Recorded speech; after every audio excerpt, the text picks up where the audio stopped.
মনে করেন এই কিছুক্ষণের মধ্যে একটু বৃষ্টি হয়েছে, এখন এই মুহূর্তে যে অবস্থায় পানি দেখতেছেন এখানে জলাবদ্ধতার সৃষ্টি হয়ে যায়। এখন মনে করেন এই পানি এই জলাবদ্ধতা থেকে মনে করেন জনগণ যদি মুক্ত পাইতে চায় তাহলে ভালো করে এটা দৃষ্টান্ত দিতে হবে এই পানি থেকে মুক্ত পাওয়ার জন্য। এই যে ড্রেন পরিষ্কার, সিটি কর্পোরেশনের অবশ্যই কাজ করতে হবে। এই বিভিন্ন জায়গায় জলাবদ্ধতার সৃষ্টি হতেছে, আবর্জনা ময়লা পড়ে এই জিনিসটা বৃষ্টি হলে পুরা চট্টগ্রাম শহরে জলাবদ্ধতার সৃষ্টি হয়।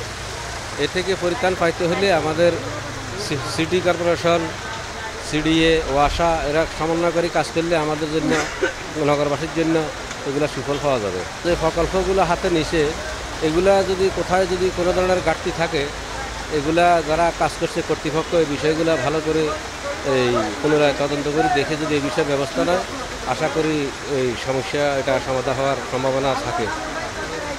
তো আমাদের যাতায়াতের সমস্যা হচ্ছে, লাইতে পারছে না, বাজার করতে পারতেছে না, দোকান থেকে বাড়ি থেকে বাইরে করতে পারতেছে না, এই সমস্যা।